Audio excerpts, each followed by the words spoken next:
আচ্ছা, এইবার প্রশ্ন উত্তর পর্ব শুরু কর। জি স্যার, সকলকে শুভ। কতজন আছে রুমে এখন হলে? স্যার সবাই আছে, কেউ যায়নি স্যার। ফাইন, ঠিক আছে। না, প্রশ্ন কর। এবং যারা প্রশ্ন করতে চায় তাদেরকে প্রশ্ন করতে বল সরাসরি, মাইকটা দিয়ে দিস। জি স্যার, অডিয়েন্স দেখানো হচ্ছে স্যার। হুম। অডিয়েন্স সবাই আছে, হল স্যার কোনো ফাঁকা নেই।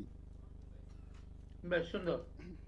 জি স্যার। তুই যে এত পরিশ্রম করেছিস, উপরওয়ালা তার উপযুক্ত মূল্য দিয়েছে, সবাই এসেছে শিখতে, এটা সব থেকে আনন্দের। আমার কাছেও আনন্দের কি এত শিক্ষার জন্য এত আগ্রহ সবার, সেটা আমাকে খুব ভালো লাগিয়েছে। আমি এই বক্তৃতার জন্য আজ কতদিন ধরে তৈরি হয়েছি, যে কিভাবে আমি ছোট্ট করে বললেও সব কিছু বলা হয়ে যাবে। আমি দীর্ঘদিন ধরে অপেক্ষা করে আছি, এই দিনটা অপেক্ষা করেছিলাম এই দিনটার জন্য। আমার মনে হয়েছে আমি প্রাণ ভরেই বলতে পেরেছি। এর পরিপ্রেক্ষিতেও যদি কেউ আমাকে প্রশ্ন করলে আমি তাকে বুঝিয়ে দেওয়ার চেষ্টা করব এই সংক্ষিপ্ত সময় যতখানি সম্ভব। ধন্যবাদ স্যার। আপনারা সকলেই ইতিমধ্যে স্যারের মুখ থেকেই শুনতে পেলেন যে আমাদের আজকের এই দিনটার জন্যই স্যার অপেক্ষা করতেছিলেন। এটা আমাদের কিন্তু সব থেকে বড় একটা পাওয়া। আর শুভ দুপুর জানিয়ে আবার আমরা ফিরে আসছি এই সেমিনারে বাস্তবায়ন করার জন্য। যারা সার্বিক সহযোগিতা এবং কঠিন পরিশ্রম দিয়ে, সময় দিয়ে, জ্ঞান দিয়ে, বিভিন্ন সময় বিভিন্ন পরামর্শ দিয়ে আমাদেরকে সাহায্য করেছেন, তাদেরকে আবার আমি স্মরণ করছি, তাদেরকে স্পেশালভাবে ধন্যবাদ জানাচ্ছি। স্যার, প্রথম প্রশ্নটা হচ্ছে বিভিন্ন প্যাথির সঙ্গে এই প্যাথির মূল পার্থক্য কি? মানে বিভিন্ন যে প্যাথি আছে এই আমি প্যাথির বুঝে সঙ্গে। নিয়েছি, আর তোকে বলতে হবে না। জি স্যার। বিভিন্ন প্যাথিতে এই সমস্যা, স্যার কেন্ট সাহেবের কথা অনুযায়ী, যে prescribing for the result of the disease causes changes in the result of disease, বিভিন্ন প্যাথিতে এইটুকু হয়, ওষুধ দিলে সব সমস্যার সমাধান হয়ে যায় সমস্ত ব্যাধিতে। রিয়েল লাইফিতে হয় না। রিয়েল লাইফিতে কি হয় না, এখানে সিকনেসের গুরুত্ব দেওয়া হয়, but not in the sickness except two হারি ইটস প্রোগ্রেস। এই রিয়েল লাইফিতে শুধুমাত্র সিকনেসের গুরুত্ব দেওয়া হয়। সিকনেস মানে কি? এটা হলো জেনেটিক মেকআপ, জিনোমের চিকিৎসা হয়। মানে শুধুমাত্র 6টি ট্রু ডিজিজের চিকিৎসা হয়, এখানে অন্য কোনো রোগের চিকিৎসা হয় না। 6টি ট্রু ডিজিজ মানে কি? সোরা, সিফিলিস, সাইটোসিস, টিউবারকুলোসিস তো আছেই, সঙ্গে আমার আবিষ্কৃত দুটি, PRS post syndrome, PTS post trauma syndrome. আমার এই গবেষণা এই 6টি ট্রু ডিজিজের চিকিৎসা হয়, কিন্তু রেজাল্ট অফ দ্য ডিজিজের কোনো চিকিৎসা হয় না। তার মানে এই নয় কি রেজাল্ট অফ দ্য ডিজিজ সারে না। রেজাল্ট অফ দ্য ডিজিজ কোনগুলি? জ্বর, সর্দি, কাশি, বুক ব্যথা, মাথা ব্যথা, arthritis, kidney disease, high pressure, sugar, এরা সব রেজাল্ট অফ দ্য ডিজিজ। আমাদের ওষুধে এর কোনো চিকিৎসা নেই, কিন্তু যেহেতু গাছের গোড়া কেটে দেয়, তাই ডালপালাও ভেঙে পড়ে। এই হলো সোজা কথা। অন্যরা গাছের ডালপালার চিকিৎসা করে, রিয়েল হোমিওপ্যাথিতে গাছের গোড়াকে উপড়ে দেওয়া হয়, ফলে কোনো ডালপালার চিকিৎসার দরকার হয় না, ডালপালা এমনিই মরে যায়। বলো তারপর। একটা প্রশ্নের উত্তরে আমরা অনেকগুলো প্রশ্নের উত্তর পেয়ে গেছি, তো ওই প্রশ্নগুলো আর বলতে চাচ্ছি না, সবাই বুঝে নেবেন। আমাদের গুরুত্বপূর্ণ কিছু প্রশ্ন আছে। এখন স্যার যে প্রশ্নটি আচ্ছা, প্রতি। এইটা কি বুঝেছে? হাউস বুঝেছে কিনা একটু জিজ্ঞেস কর। যে গাছের স্যার। গোড়া উপড়ে দেওয়া আর স্যার ডালপালা কাটা, এরা হচ্ছে সব অন্য প্যাথি। জি স্যার, বুঝেছে কিনা?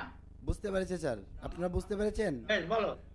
জি স্যার, এখন যে প্রশ্নটা অনেকেই প্রশ্ন করেছিলেন সঠিক হোমিওপ্যাথির প্রকৃত পরিচয় কি, এটাই প্রশ্নের উত্তরে হয়ে গেছে। অনেকে প্রশ্ন করেছিলেন অনেক রোগগ্রস্ত ব্যক্তিরা সমস্যা নিয়ে বিভিন্ন প্যাথির ওষুধ খেয়ে ভালো হয়ে থাকে, অন্যদিকে সঠিক রিয়েল হোমিওপ্যাথিক ওষুধ খেয়ে ভালো হয়, দুইয়ের মধ্যে পার্থক্য কি, এটাও এর মধ্যে হয়ে গেছে। সে এর এখন যে মধ্যেই হয়ে গেছে। জি অন্যগুলো স্যার। ডালপালা চিকিৎসা, এটা হলো গাছের পুরো গাছটার জি স্যার। গোড়ার চিকিৎসা। স্যার, এখন যে প্রশ্নটা স্যার একজন প্রশ্নটা করেছেন, জেনেটিক হোমিওপ্যাথিক চিকিৎসায় জেনেটিক কোড কতটুকু চেঞ্জ হয়েছে তা পরিমাপ করার কোনো জেনেটিক টেস্টিং আছে কি না? এই যে কথাটা, এটা হলো ল্যাবরেটরি প্রমাণ। কিন্তু আমার কাছে ল্যাবরেটরি হলো একটা মানুষের শরীর। আমি আজকে একটা উদাহরণ দিয়েছিলাম যে গ্রেট গ্র্যান্ডফাদার উনি লাং ক্যান্সারে মারা গেছেন, আর গ্র্যান্ডফাদার টিবিতে মারা গেছেন, সেই লাঙেরই অসুখ। আর বাবা মানে ফাদার এখন দুবেলা, দুই রকম, দুবেলা বলছি, দুই রকম ইনহেলার 3-4 বার করে নেন, নিয়ে ভালো আছেন। আর এইটা জন্যে তিনি ভয় পেয়েছেন তার ছোট্ট সন্তানের জন্যে। তাহলে কি ওরও এই কিছু হতে যাচ্ছে? তাহলে উনি এলেন তার সন্তানকে নিয়ে। এইবার তাহলে এই সন্তান তো সেই গ্রেট গ্র্যান্ডফাদার, গ্র্যান্ডফাদার, ফাদারের জেনেটিক মেকআপ বইছে। একে চিকিৎসা করবার পরে যখন এর আর ঠান্ডা লাগা চলে গেল, মোবাইলের প্রতি আকর্ষণ চলে গেল, পায়খানার সমস্যা চলে গেল, পড়াশোনার প্রতি আগ্রহ এলো, এটা দিয়ে বুঝে নিতে হবে যে জিনগুলো ওভার অ্যাক্টিভ থাকার জন্য ছেলেটি এতভাবে কষ্ট পাচ্ছিল, এই এই তোমার এর যে জেনেটিক মেকআপ এসেছে কোথা থেকে? সেই গ্রেট গ্র্যান্ডফাদার, গ্র্যান্ডফাদার ফাদার থেকে। তাহলে এই যে জিনগুলো এলো এবং এসে একে যে অসুস্থ করছিল, এর যেহেতু আর কোনো সমস্যা হচ্ছে না, তাহলে এটাই প্রমাণ করে এই ব্যাপারটা। এখন কথা হলো, এখানে আমাকে বলা যেতে পারে আপনি গাল গল্প শোনাচ্ছেন, এর বাস্তবায়িত কোথায়, এর বাস্তব কোথায়? বাস্তবটা দেখুন সিরোসিস অফ লিভারে। লিভারটা নষ্ট হয়ে গেল পুরোপুরি। আপনারা জানেন কিনা সিরোসিস অফ লিভার? নিশ্চয়ই জানেন। প্রি ক্যান্সারাস স্টেট, লিভারের কোনো স্ট্রাকচার থাকে না, প্রথমে ফুলে যায়, ফুলে যাওয়ার পর শ্রিঙ্ক করে যায়, কোনো লিভারের স্ট্রাকচার থাকে না। তাই তাকে বলা হয়েছিল আপনি 10 দিন থেকে 10 মাস বাঁচবেন। এইবার পরে ইউএসজি করা হলো, দেখা গেল লিভারটা পুরোপুরি ঠিক। যদি আমার কাছে জানা নেই, যদি আপনারা চান এইরকম জেনেটিক টেস্ট করে দেখতে করতে পারেন, কিন্তু আমি তাত্ত্বিকভাবে প্রমাণ করতে পারবো, কিন্তু ওভাবে প্রমাণ করতে পারবো না। এটা আপনাদেরকে তত্ত্ব দিয়েই বুঝতে হবে যে এই যে ছেলেটি চতুর্থ প্রজন্ম, এর সব কিছু থেকে মুক্তি পেল, মানে কি সমস্ত হার্মফুল জিনগুলো ইনঅ্যাক্টিভ হয়ে গেল, 6 গ্রুপ অফ হার্মফুল জিন ইনঅ্যাক্টিভ হয়ে গেল। তারপরে বেনিফিশিয়াল গ্রুপ অফ জিন তাকে তিল তিল করে একটা নতুন জীবন দিয়ে দিল। এটাই কথা। এর বাইরে আমার কিন্তু আর কিছু জানা নেই। স্যার নেক্সট প্রশ্ন। তুমি জিজ্ঞেস করো যিনি প্রশ্নটা করেছিলেন তিনি এই ব্যাপারটা কতটুকু মানতে পারলেন। যিনি এই প্রশ্নটা করেছিলেন তিনি এই বিষয়টা কি ভালো করে বুঝতে পেরেছেন? প্রশ্নটা করেছিলেন যাই হোক, তাসলিম হাসান। নষ্ট করার দরকার নেই, তাসলিম বড়টা হাসান বলো। আমি মোহাম্মদপুর যতটুকু থেকে। জানতাম জবাব দিয়েছি, বড়টা বলো।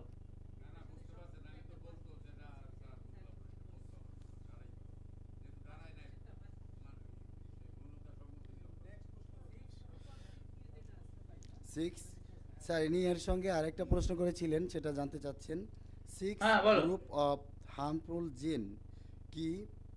এটি কি লিখছেন? HYO sir, hypothesis. G sir, 6 group of বলো। জিন কি হাইপোথেসিস পর্যায়ে আছে নাকি সায়েন্টিফিক মেথডের মাধ্যমে থিওরি হিসেবে এস্টাবলিশ হয়েছে? সেটা তো বিজ্ঞানীরা যাবে মেনে নেবে। আমার হিসেবে এটা এস্টাবলিশ। কারণ যেহেতু 6টা ট্রু ডিজিজ নিয়ে প্রত্যেকে আমরা জন্মাই, তাই 6টা ট্রু ডিজিজের জিনগুলোকে পার্মানেন্টলি ইনঅ্যাক্টিভ করবার জন্যে যে পথ আমি বের করেছি, 6টি সাইকেল, সেই 6টি সাইকেলকে টার্গেট করে তাদেরকে ইনঅ্যাক্টিভ করা হয়। যত কথা আমি বলেছি, যত কথা আমি জেনেছি, পুরোটাই এর উপরে। ফলে এই প্রশ্নকর্তা সেদিন বুঝবেন যেদিন উনি নিজে এগুলোকে ঠিক করবেন, এই ধরনের ট্রিটমেন্ট করে মানুষকে ভালো করবেন, তখন ইনি এর গুরুত্ব বুঝবেন। প্রশ্ন করে উত্তর পেয়ে এটাকে তৃপ্ত হওয়া যাবে না। ওটা নিজে থেকে যখন কি বলে চিকিৎসা করবেন এবং চিকিৎসা করে সেই সব মানুষের মুখে হাসি দেখবেন, তখন উনি এই ব্যাপারটাকে বুঝতে পারবেন। হাইপোথিসিস না থিসিস না ল না থিওরি, যা হোক। বলো। ধন্যবাদ স্যার এত সুন্দর করে আমাদের উত্তর দেওয়ার জন্য। স্যার আরেকটি প্রশ্ন এসেছে, লক্ষণ আর অনুসারে কিছু নেই? স্যার হুম। লক্ষণ অনুসারে ঔষধ দিলে চাপা পড়ে, 8টি ওষুধ দিলে চাপা পড়ে কিভাবে বুঝবো? চাপা পড়ে না কিভাবে? প্রশ্নকর্তা একটু আর স্পষ্ট করে লেখা উচিত ছিল। লক্ষণ অনুযায়ী ওষুধ দিলে ওষুধ দিলে বুঝে নিচ্ছি, চাপা আর পড়ে বলতে স্যার। হবে না, জি। কিছু বলতে হবে না। কিন্তু রিয়েলে চাপা লক্ষণ পড়ে না কেন? অনুযায়ী যে রিয়েলে ওষুধ চাপা দেওয়া পড়ে না হয় কেন স্যার? সেই ওষুধে কিন্তু ডালপালা ভাঙে, ডালপালাকে ছেটে ঠিক করা যায়। কোনো একটা ডালে ঝড়ে হয়েছিল, ভেঙে পড়ে আছে, একটু একটু লেগে আছে, কেটে ছেটে দেওয়া যায়। পোকা লেগেছিল, কেটে ছেটে দেওয়া যায়। এটা হচ্ছে লক্ষণ মেনে ওষুধ দিলে। লক্ষণটা কিসের? ওই ডালটায় সমস্যা, ওটাকে কেটে দাও, ব্যাস। আচ্ছা, কি হয়েছে? পাতাগুলি তো পোকা লেগেছে, পাতাগুলিকে ঝরিয়ে দাও, ব্যাস। কিন্তু তাতে করে কি লাভ হলো? গাছেই তো সমস্যা, পাতা ঝরিয়ে দিয়ে কি হবে? ডাল কেটে করলে কি হবে? পাতা কাটলেও বা কি হবে?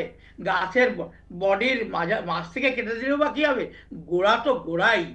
যে জেনেটিক মেকআপ, যে সঠিক গ্রুপ অফ হার্মফুল জিন নিয়ে আমরা মায়ের পেট থেকে দুনিয়ায় আসি, সেটাই তো মূল কথা। এখানে লক্ষণ তো অনেক ছোট কথা। লক্ষণ মানে চিকিৎসাটা অনেক, কি বলবো, অনেক মানে কম বুদ্ধির প্রয়োগ। প্রশ্নগুলো বলছি। এই হয়েছে, এই ওষুধ দাও, নড়াচড়া করলে কষ্ট, ব্রাইনিয়া দাও, নড়াচড়া করলে ভালো, রাস্তাক দাও। এইটা তো স্যার কেন থেকে শুরু করে অনেক। আর যদি আপনারা শুনুন, এই প্রশ্নটা কেন করেছেন জানেন? আপনারা যে সরি গ্রেগর জন মেন্ডেল, দেখুন, দুনিয়ার সবার সঙ্গে আমার পার্থক্য হলো, আমি স্যার কেনকে গুরুত্ব দিয়েছি, স্যার হ্যানিম্যানকে গুরুত্ব দিয়েছি, সর্বাধিক গুরুত্ব দিয়েছি জেমস টাইলারকে, সরি গ্রেগর জন মেন্ডেলকে। আপনারা তো তার কথা জানেন না, বোঝেন না, আপনাদের প্রয়োগও করেন না। এই জেনেটিক্সের যে তথ্য গ্রেগর জন মেন্ডেল দিয়েছেন, আমি মূলত এর উপরে কাজ করি। আপনারা তো এটা কিছু বোঝেন না, আপনারা এটা কাজ করেন না, তাই এই সব প্রশ্ন করেছেন। আপনি গ্রেগর জন মেন্ডেলকে মানেন, জেনেটিক্স নিয়ে পড়াশোনা করেন, তবেই আপনারা এই সব ছোটখাটো প্রশ্ন করবেন। কিন্তু আপনাদের কি বলবো, আপনাদের খারাপ লাগবে আমার কথা শুনলে, আপনাদের জ্ঞানের লেভেলটা তো গ্রেগর জন মেন্ডেল পর্যন্ত যায়নি। আমার রিয়েল হোমিওপ্যাথি বুঝতে গেলে গ্রেগর জোহান মেন্ডেলের কথাকে বুঝতে হবে, তা না হলে রিয়েল হোমিওপ্যাথি জেনেটিক কিছু পাওয়া যাবে না। ওই সিমটমের কথা তো সব আছে, আছে ম্যাটারমেটিক আছে, আছে রেপার্টরিতে, এগুলো নিয়ে আমি কাজ করি না। এগুলো নিয়ে কাজ করেছিলাম কখন? আমি ডাক্তারি শুরু করি আমার জীবনে, সেটা হলো 76 সাল থেকে। কলেজে ভর্তি হলাম, আমি বিএসসি পাস করলাম 80-তে। আমি 92-93-তে আমি হোমিওপ্যাথি কলেজ, সল্টলেক গভর্নমেন্টের কলেজ, ওখানে ভর্তি হলাম। ওখানে পাস করলাম 98-এ। 99-এ রেজিস্ট্রেশন পেলাম। তারপর আমার কাজ চলতে লাগলো। আমি কিছুতেই মন থেকে মানতে পারিনি কোনোদিন, কারণ এদের কথা শুনে আমার জ্বরটা ছাড়েনি। ফার্স্ট ইয়ারে যখন আমার জ্বর হলো, বিভিন্ন ডিপার্টমেন্টের প্রধানের কাছে গেছিলাম, তার কি ওষুধ, কেউ ভালো করতে পারেনি। আমাকে ভালো করেছিল আমার যিনি প্রথম গুরু, একজন কোয়া, তিনি আমাকে ভালো করেছিলেন। তাই এই প্যাথির প্রতি আমার কোনোদিন শ্রদ্ধা ছিল না, তাই আমি এর থেকে কিছু পাইনি। যখন কিছু না পেলাম, তখন গেলাম সেগাল সিস্টেম অফ মেডিসিন। তার তো বোগাস, বেসলেস একটা সায়েন্স। ওটা নিয়ে বহুদিন কাটালাম, লাখ লাখ টাকা খরচা করলাম, কিচ্ছু পেলাম না, ছেড়ে দিলাম তাকেও। তারপর নিজে থেকে শুরু করলাম বিভিন্ন ফিলসফি, অর্গানন পড়া, স্টুয়ার্ট ক্লোজ, সার্কেন, রবার্ট, সবার বই নিয়ে পড়ে স্যার কেনকেই বেছে নিলাম। অন্য অন্য জিনিসগুলো অনেক বই থেকেই নিয়েছি। তখন আমি ম্যাথমেটিক্যাল বিভিন্ন বইপত্র পড়ে কয়েকটা জায়গায় বেছে নিলাম, বাকিটা আমি ছেড়ে দিলাম। তারপরে দেখলাম না, কোথাও কিচ্ছু নেই, একমাত্র জেনেটিক্স ছাড়া। জেনেটিক্সটা কি? আপনি জানিয়ে দুনিয়ায় এসছেন, মায়ের পেট থেকে আপনি জানিয়ে এসছেন, সেটাই জেনেটিক্স, সেই জিন। চিকিৎসা, তখন আমি বুঝলাম যে চিকিৎসা যদি হতে হয় তো গোড়ায় গিয়ে চিকিৎসা হতে হবে, সেটা হলো জিনের চিকিৎসা। কিন্তু দেখুন, এত যে বাজারে কোটি কোটি টাকার ম্যাথমেটিক্যাল রেপার্টরি বিক্রি হচ্ছে, আপনাদের ঘরেও আছে, কোন কাজে লাগে? কোনো কাজে লাগে না। আমি খুব ভালো করে জানি, কারণ আমি ওই পথে থাকাকালীন এত বেশি বিভিন্ন ড্রাগ নিয়ে চর্চা করেছি বিভিন্ন ম্যাটেরিয়াল থেকে, এবং এত বেশি লেখালেখি করেছি, পরে দেখলাম all are useless, bogus. Gregor Johann Mendel আমাকে পথ দেখালেন, সেই পথ নিয়ে আমি এগিয়ে চলেছি, সেই পথটাই আপনাদেরকে বোঝাতে চেয়েছি। দয়া করে পিছনের গুলো ভুলে যান, ওগুলো পোকা লাগা পচা চাল। পোকা লাগা পচা চাল নিজেরাও খাবেন না, কাউকে খাওয়াবেনও না। খেতে হবে প্রতি বছরের নতুন ধানের নতুন চাল, যা আমি প্রতিদিন প্রতি মুহূর্তে এই সিস্টেমটাকে আরো বিজ্ঞান ভিত্তিক, আরো সহজ করে তুলতে চাইছি। দয়া করে ঘুরে আসুন, নিজেদেরকে এই জেনেটিক্স নিয়ে ভাবতে থাকুন, বইপত্র জোগাড় করুন, পড়াশোনা করুন, তারপর ইউনিভার্সিটি পড়ুন। তখন দেখবেন মনে হবে ওই সিমটম, ওই রুব্রিক্স, ওগুলো একদম নোংরা জিনিস, ওগুলো পোকা লাগা চাল, পচা চাল, কোনো কাজে লাগে না। ওই কিছু ডালপালা কেটে দেখো ভালো হয়ে গেছে, সুগার, সেভাল সেলুলার ডাক্তার কি সব খাওয়ায়, দেখো ভালো হয়ে গেছে, রাহুল পিয়ার প্রেশার ভালো হয়ে গেছে, একদম ঢপের কীর্তন, কোনো কাজে লাগে না, অল আর ভোগাস, ননসেন্স টক। তাতে আপনারা আমাকে যাই বলুন, সত্যকে সত্য বলতে ভালোবাসি, মিথ্যাকে মিথ্যা বলতে ভালোবাসি। আমি এই জ্ঞান পেয়েছি 46 বছরের সাধনায়, বই পড়ে নয়। সাধনার ফলে আমার সৃষ্টিকর্তা আমাকে এই জ্ঞান দিয়েছেন, সেটাই আপনাকে বলতে এসেছি। দয়া করে সিমটমের নোংরামিটা ছেড়ে দিন, ওটা নোংরা জিনিস। বলো তারপর। স্যার, জানতে চেয়েছেন অ্যাডভান্স এফেক্ট অ্যান্ড অ্যাগ্রাভেশন, এই দুইটার মধ্যে পার্থক্য কি, ব্যাখ্যা চাচ্ছিলেন। দারুণ। যিনি প্রশ্ন করেছেন ইনি বোধহয় এখন ক্লাস করেন, তো জি স্যার, দারুণ। এই আফসার প্রশ্নটা হোসেন, দারুণ। ঢাকা মিরপুর প্রশ্ন করেছেন। ঠিক, ইনি ক্লাস করেন। জি জি স্যার, কন্টিনিউ করেন। হ্যাঁ, তাই জন্য তো এই প্রশ্ন করতে পেরেছে। দেখো, খুব ভালো প্রশ্ন। আমি তোমাকে এই প্রশ্নটার জন্য আমি তোমাকে অ্যাপ্রিসিয়েট করছি। এটা অনেক পড়াশোনা করলে এই ধরনের প্রশ্ন করা যায়। এই অ্যাডভার্স এফেক্ট একটা রুগী দিয়ে বলি। ভাবো তুমি তাকে ইউনিভার্সাল প্যাথোলজি কনসিডার করে, ভাবো সে একটা অ্যাডিক্ট পেশেন্ট, তাকে তুমি ইউনিভার্সাল প্যাথোলজি কনসিডার করে ড্রাগস দিয়ে শুরু করলে। তুমি দেখলে একটু একটু করে পেশেন্টটা ভালোর দিকে যাচ্ছে। হঠাৎ করে ফোন এলো তোমার কাছে, ডাক্তারবাবু কালকে রাতে আমার একদম ঘুম হয়নি, জানেন আমি এত ভালো ঘুমোতাম, সকালে পায়খানা হলো না। তুমি একটু মন দিয়ে ভেবে দেখো, ড্রাগসরা ভালোই কাজ করছিল, এই 10 দিনের মাথায় এই খারাপ ফোনটা এলো। এর থেকে তোমাকে বুঝে নিতে হবে এটা হলো ড্রাগসরার অ্যাডভার্স এফেক্ট। কতদিন পরে হলো? 10 দিন পরে। তখন তুমি কি করবে? হাইড্রোফেমিনাম দেবে, অ্যাডভার্সটা দূর হয়ে যাবে, ওর সেদিনই দিনের বেলা ঘুম আসবে। এটা হলো অ্যাডভার্স এফেক্ট। কি হলো ব্যাপারটা? কাজ করতে করতে হঠাৎ একটা সমস্যা বেড়ে গেল, এটা অ্যাডভার্স এফেক্ট। এইবার শোনো অ্যাগ্রাভেশন। আর ড্রাগসটা দেওয়া হয়েছিল অন্য একটা পেশেন্ট, ভাবো ড্রাগসটা দেওয়া হয়েছিল তোমাকে, তুমি বলেছো 3 ঘন্টা পরে ফোন করুন। উনি ফোন করে বললেন আমি এখন ভালো আছি। হঠাৎ রাত 2টার সময় ফোন এলো, ডাক্তারবাবু আমার ভীষণ গায়ে জ্বালাপোড়া করছে, আমি ঘুমোতে পারছি না, বিছানায় থাকতে পারছি না। এটা হলো অ্যাগ্রাভেশন। কারণ তুমি তো কাজের সুযোগই পাওনি। তোমার অ্যাডভার্স এফেক্ট হবে তো কাজ করার পরে। তুমি 3 ঘন্টার মধ্যে কিসের অ্যাডভার্স এফেক্ট হবে? এটা হলো aggravation of symptom due to the medicine or potency.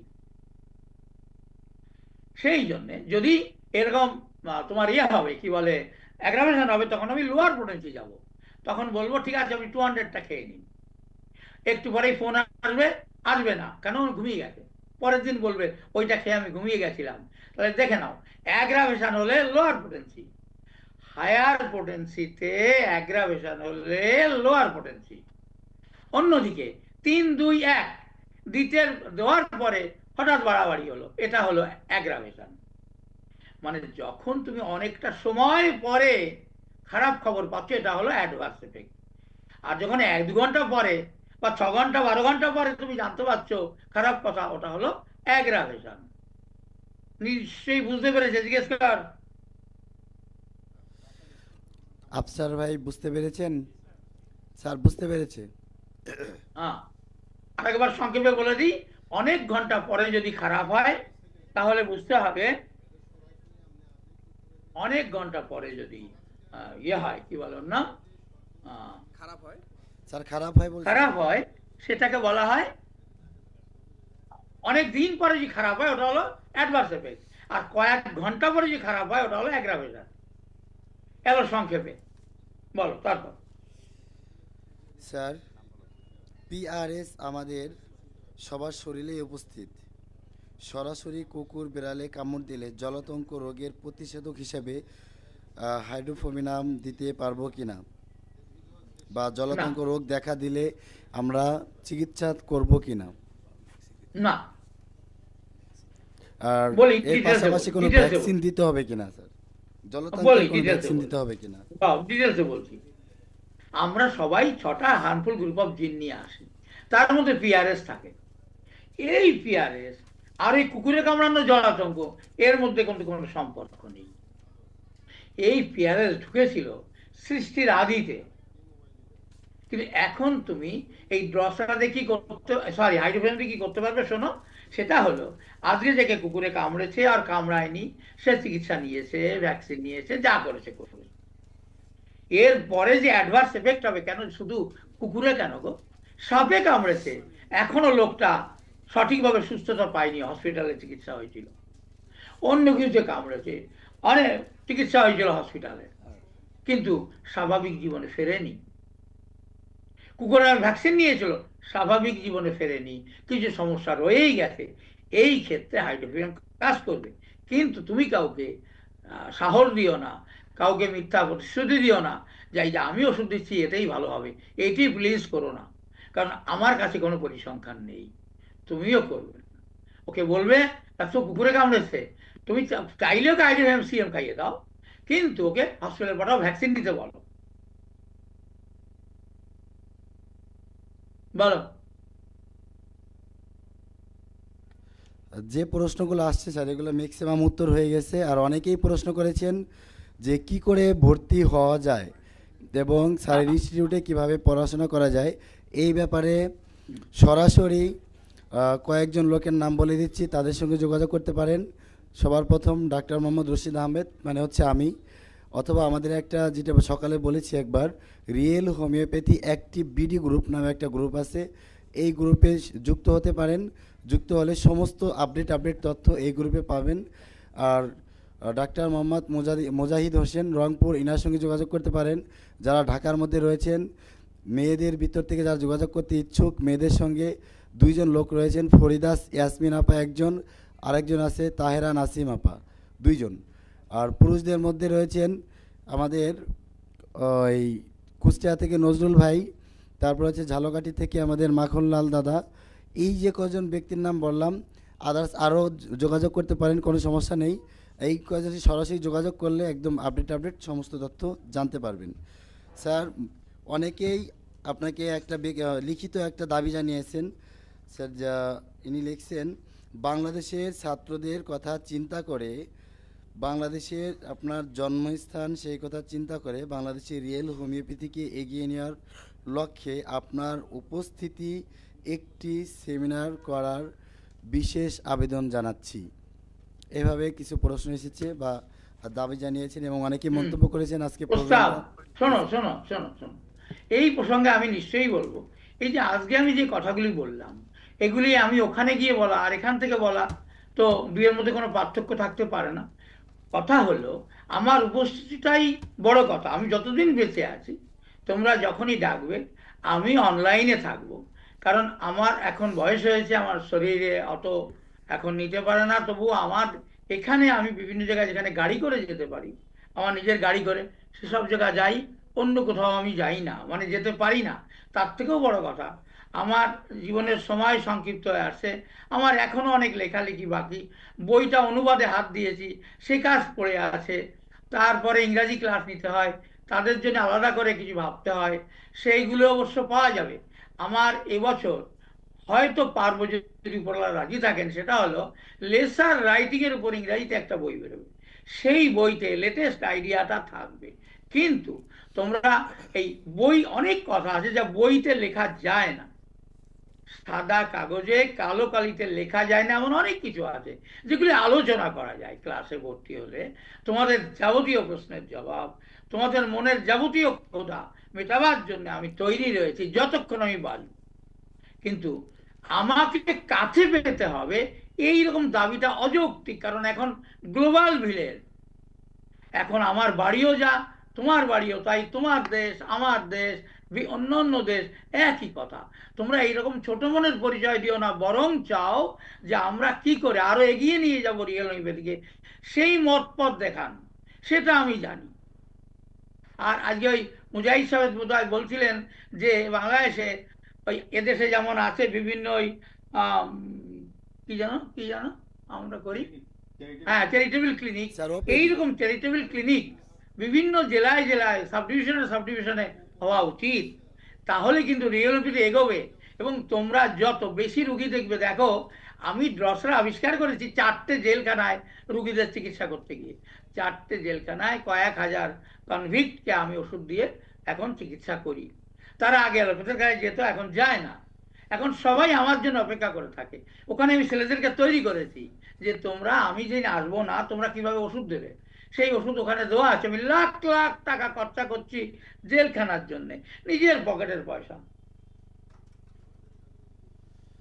তাহলে আমি নিজের চেম্বার থেকে যা আয় করি তাও ঢেলে দিই হচ্ছে আমার হসপিটালের ফান্ডে। তোমরা যদি কেউ সহৃদয় ব্যক্তি হয়ে আমার হসপিটালকে কিছু দিতে চাও, এটা ইনস্টিটিউশনাল হসপিটাল, কিসের জন্য করছি? মোটেই আমার দেশের জন্য নয়, সমস্ত দেশের জন্য। আমি বর্তমান আর অবর্তমানে এখানে যারা শিখতে আসবে তাকে এখানে পড়ানো হচ্ছে anatomy, physiology, surgery, obstetric, gynaecology, সবই পড়ানো হবে। সঙ্গে পড়ানো হবে রিয়েল হোমিওপ্যাথি। কারণ রিয়েল হোমিওপ্যাথির জ্ঞান ছাড়া শিক্ষা অসম্পূর্ণ, এটা বুঝতে আমার কোনো অসুবিধা হয়নি। তাহলে তোমরা তোমার দেশে এই মতপথকে এগিয়ে নিতে গেলে যার যার এলাকায় একটা করে পলিক্লিনিক করো। কারণ তুমি যত বেশি লোককে চিকিৎসা করবে তোমার জ্ঞান তত বাড়বে। পয়সার কথা ভেবো না, পয়সা তোমার জন্য উপরওয়ালা রেখে দিয়েছেন, ওটা তুমি পাবেই। তুমি চাইলেও পাবে, না চাইলেও পাবে, কিন্তু তুমি পয়সার পিছনে ছুটো না। তুমি নিঃস্বার্থে কিছু মানুষকে রেগুলার চিকিৎসা দাও। তুমি তোমার বন্ধুরা মিলে যার যার এলাকায় যত মানুষকে তুমি চিকিৎসা দেবে তত দ্রুত তোমাদের জ্ঞানের উন্নতি হবে।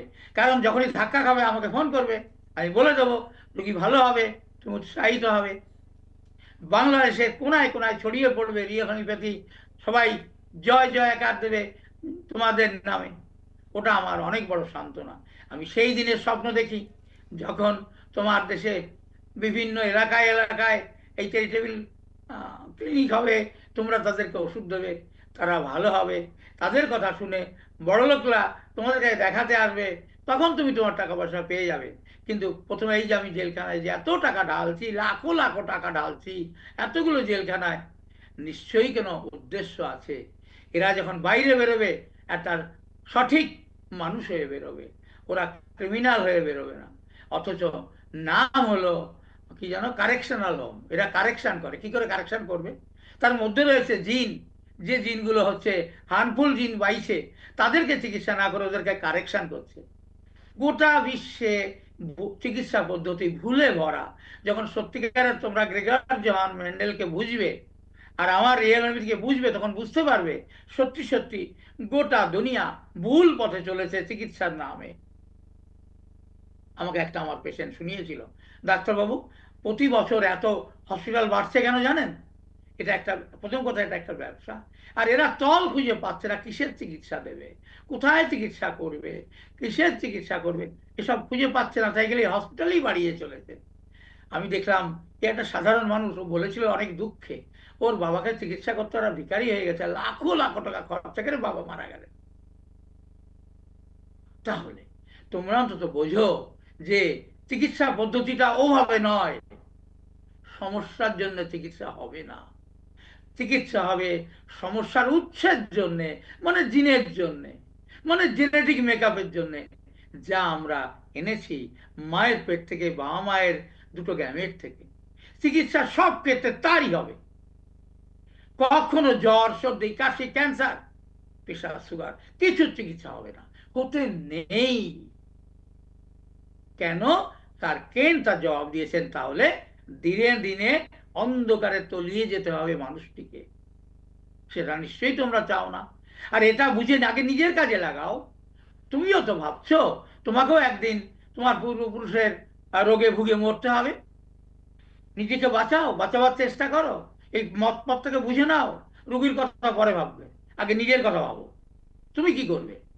তোমার কি পরিণতি হতে চলেছে সিমটম নিয়ে ওষুধ খেতে খেতে? একটা নোংরা বিষয়, সিমটম নিয়ে চিকিৎসা, নোংরার নোংরা। বলো তারপর রশিদ।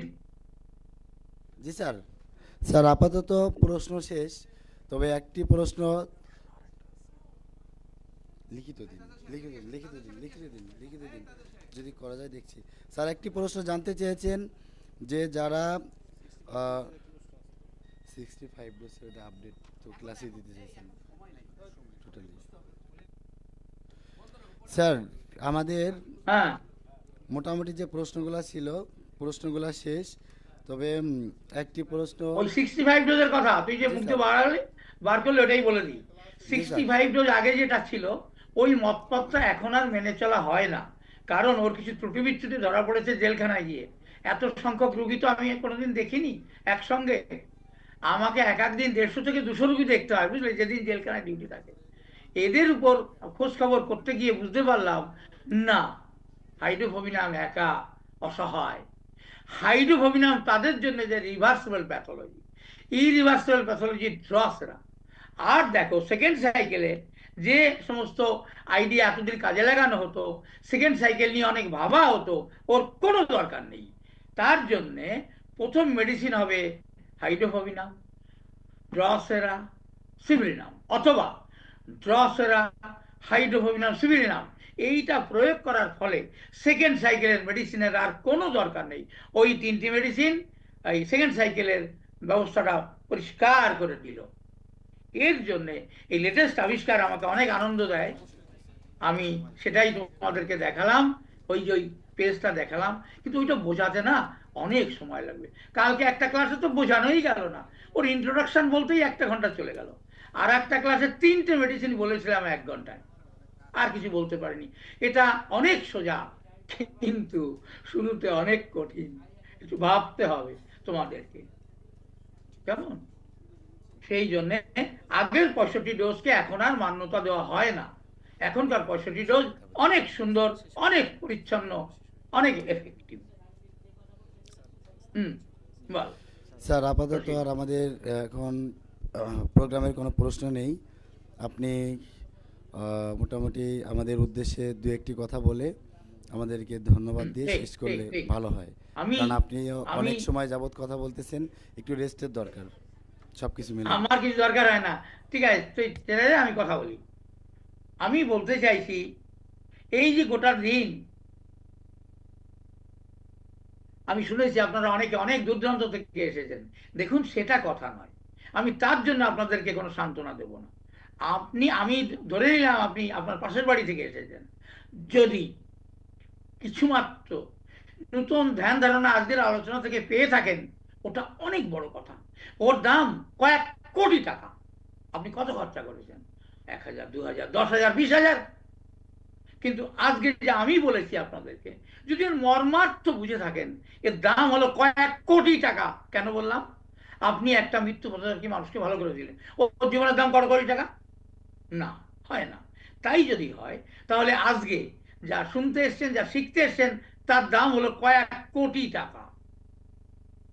আমি বলবো, এই দিনটাকে স্মরণে রাখুন। ভুল ত্রুটি যদি কিছু জিজ্ঞেস করতে হয়, আমার নাম্বার নিয়ে আপনি নিশ্চয়ই জিজ্ঞাসা করবেন, আমি জবাব দেব। কিন্তু এই সেমিনারের ব্যাপারে যা আলোচনা হয়েছে তার পরিপ্রেক্ষিতে বসে আমি জবাব দেবো, নিশ্চয়ই দেবো। আপনারা এসেছেন আমার কাছে, তার মানে আপনারাও আমার। কিন্তু তবু আমি বলবো যে শুধু এখন বলে নয়, আমি যতদিন বাঁচবো আমার সঙ্গে লেগে থাকবেন। কারণ আমি জানি না আমি কালকে কি আবিষ্কার করব। আমার সৃষ্টিকর্তা আমাকে কি নতুন পথ দেখাবে, আমি জানি না। তাহলে এটা তো আমাকে কেউ শেখায়নি, কোনো বইতেও নই, অনলাইনেও নেই। তাহলে এটা যেহেতু আমাকে ভেবে ভেবে আমার সৃষ্টিকর্তা আমাকে দেন, তাহলে আমি আপনাদেরকে দেই। সেইটা একবার ভাববেন যে আমার সঙ্গে শেষ দিন পর্যন্ত লেগে থাকবেন তারাই, আমি অবর্তমানে, তারা মানুষকে শেখাবেন। কারণ তাহলে আপনার কাছে লেটেস্ট আইডিয়া, ওই আইডিয়াতে আপনি উপকৃত হবেন, আপনার কাছে যারা শিখতে আসবে ওরাও উপকৃত হবে, ওরা যাদেরকে শিক্ষা দেবে মানে চিকিৎসা দেবে তারাও উপকৃত হবে। আমার এটাই আন্তরিক অনুরোধ, এটাকে বুকে জড়িয়ে রাখুন। আমার অনেক পরিশ্রমের ফসল, অনেক পরিশ্রম, আমি বলতে পারবো না কত পরিশ্রমের বিনিময়ে সৃষ্টিকর্তা আমাকে এই জ্ঞান দিয়েছেন। তাই সবাইকে আমার অনুরোধ, যা শুনতে এলেন তাকে বুকের মধ্যে করে নিয়ে যান আর এর সঙ্গে জুড়ে থাকুন। আপনি ভালো থাকুন, পরিবারকে ভালো রাখুন, প্রতিবেশীকে ভালো রাখুন, সমাজকে ভালো রাখুন, দেশকে ভালো রাখুন, দুনিয়াকে ভালো রাখুন। আমরা কোনো ধর্মের নই, কোনো জাতির নেই, কোনো দেশের নই, আমরা বিশ্বের। আমরা সৃষ্টিকর্তার সৃষ্টির স্বার্থে কাজ করে চলেছি। ফলে এটা একটা মহান ব্রত। আমি মনে করি এটা একটা ধর্মীয় কাজ, এটা মহান ধর্মীয় কাজ। সবাইকে আমি এই মহান ধর্মীয় কাজে ব্রতী হতে বলবো। তাই আমার শেষ অনুরোধ, এই মহান ধর্মীয় কাজ এ কিন্তু উপরওয়ালার কাছে লেখা থাকবে, যথাসময়ে আপনি ফিরে পাবেন, বুঝতে পারবেন তখন আমার কথার ইয়ে কি বলে সার্থকতা আমি উপলব্ধি করি। তাই আপনাদেরকে বললাম, এই পথে থাকলে আপনি সৃষ্টিকর্তার করুণা উপলব্ধি করবেন, তার মেহেরবানি উপলব্ধি করবেন প্রতি মুহূর্তে। এটাই আমার শেষ কথা। আমি সবার জন্য প্রার্থনা করি, সবাই সুস্থ থাকুন, সবাইকে সুস্থ রাখুন, দুনিয়াটা শান্তিতে ভরে যাক, দুনিয়া থেকে হিংসা বিদায় হোক, আমরা সবাই শান্তিতে দিন কাটাই, যে যে কয়দিন বাঁচি। তাহলে আজকের মতো এই বলেই আমি আমার বক্তব্য শেষ করলাম। আবার কখনো দেখা হবে, পৃথিবী গোল। ঠিক আছে, হ্যাঁ, ওয়েলকাম। স্যার তাহলে হ্যাঁ স্যার আপনি এখানে সমাপ্ত ঘোষণা করে দিলে ভালো হয়। হ্যাঁ, সমাপ্ত ঘোষণা করে দিয়েছি। আজকের সবাই এখানেই সমাপ্ত হলো। সবাই এটা ভাবতে ভাবতে বাড়ি যান, আর কিভাবে এই বিষয়টাকে ছড়িয়ে দেওয়া যায় দেশে, সেটার কথাও ভাবুন। সবাই সবার জন্য করবেন, দেখবেন আপনাদের জ্ঞান বেড়ে যাচ্ছে দিনের পর দিন চক্রবৃদ্ধি হারে। যত মানুষকে পারবেন চিকিৎসা দিন, নিজের জ্ঞানকে বাড়ান। সে পয়সা দিলেও ভালো, না দিলেও ভালো। ঠিক আছে, বেশ, ঠিক আছে। ঠিক আছে স্যার। এখানে তাহলে স্যার আপনি বের হয়ে গেলেই হয়ে যাবে। আপনি কেটে হ্যাঁ দিলে বাবা। জায়গা কেটে, স্যার আপনি ওখান থেকে কেটে দিলে এখান থেকে কেটে যাবে স্যার। স্যার আমরা সবাইকে স্যারকে একটু বিদায় দেই।